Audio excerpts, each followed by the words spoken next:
Hello, my name is Lauren and I have recorded exercise videos that are suitable and safe for you after having your heart event, which you can access alongside the support from your local NHS Cardiac Rehabilitation Service. The exercise in the videos are what we would have prescribed if you were coming to face-to-face classes and are based on movements that you would do in everyday life. You can exercise safely in your home, but please think about this pre-exercise checklist each time that you decide to do a video. Before you actually start to exercise, you need to set up your space. So first of all, move any furniture out the way, because when we move all our arms and the legs, I don't want you to bash your toe, hit your hand on anything. Ideally, you're going to be on a surface where it's just nice and smooth, it's not too slippery. But if you do have to exercise on a carpet, please watch out that you don't put your foot down, go to move and you end up twisting your knee. You need to make sure you pick up your feet nicely so then you're not going to hurt your knees or back. Some of you may need a chair for support to hold on to, or you're going to be sitting on it. Now, if you're going to use it for support, please make sure it's not somewhere that's going to slide around. You've got it nice and secure. And if you're going to use it to sit on, push it against a piece of furniture or the wall so you know it's not going to move as you sit on the chair. Think about also ventilation. Do you need to open some windows, open doors? And you should always have some water nearby for you as well. I'd like you to think about what clothing you're wearing. Now, you don't have to wear full exercise gear like I am demonstrating.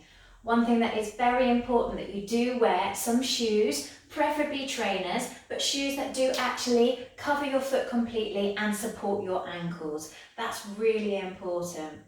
Then it's really loose, comfortable clothing.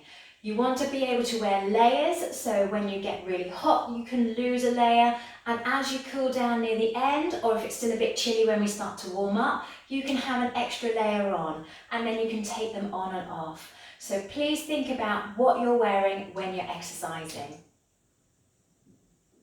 As you progress through the videos, I'm going to be encouraging you to hold weights. Now, not many of us actually have hand weights at home, so I use 2 cans from my kitchen cupboard, and then I've got 2 jars. Now, I wouldn't really recommend you holding jars if you get quite sweaty hands, because the last thing I want you to do is drop them.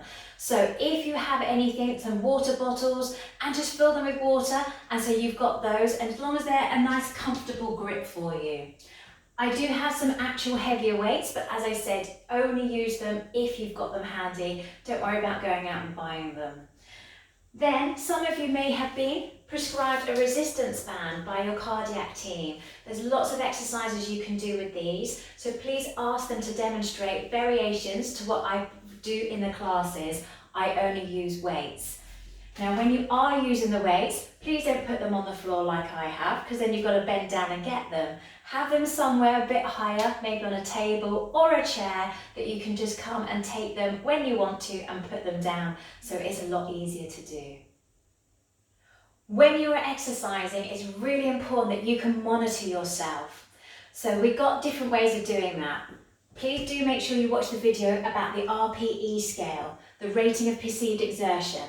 I explain the numbers and the words and where you need to be at different stages throughout the class. That also incorporates the talk test. So if you can talk really easily as you're exercising, you're probably not quite working hard enough. But if you're really struggling to hold a conversation, you're working too hard. So you can work with that talk test. Another thing I really get you to do is keep your feet moving. So when you are exercising, I will encourage you to move your feet. It helps to keep the blood flowing around the body, and it means the heart doesn't have to work so hard, and you're less likely to feel faint or lightheaded. So I will always advise you to keep your feet moving, especially when we're doing arm movements. Now, what I need you to also do is just think about the speed that you're working at. I will encourage you to go slower if you need to.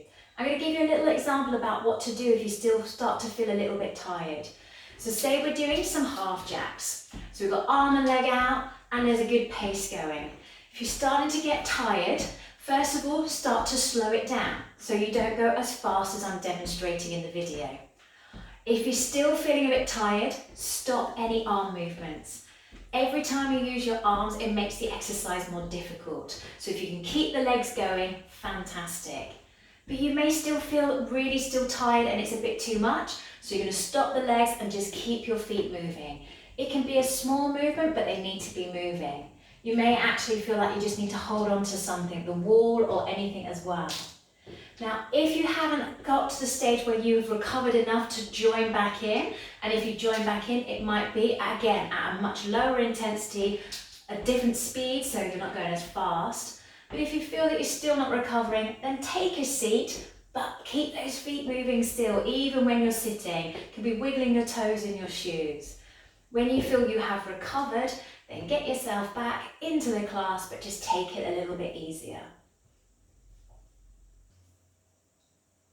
Now for the big do's and don'ts about whether to exercise or not. First of all, please make sure that you don't exercise straight after having a meal. Especially if it was a larger meal, you want to wait at least an hour afterwards. If you can, contact your cardiac rehab team if you've got any new aches or pains and you're not sure whether you should exercise. And that is also if you feel unwell, like you've woken up with a heavy cold, don't exercise then. If symptoms change, if for example, if you have angina and it's coming on at a lower exertion, it could be that you're actually going out for a walk or doing activity and you're getting short of breath a little bit sooner than you did before. Please contact your cardiac rehab team before you start any more videos. It's also the same if you're feeling nauseous a bit more, dizzy, and also if you've got any new joint pain, please let them know.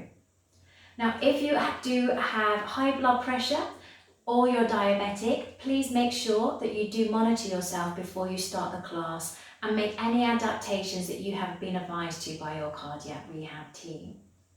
Those of you who've been prescribed GTN for angina or you have it there in case, make sure it is nearby when you are exercising.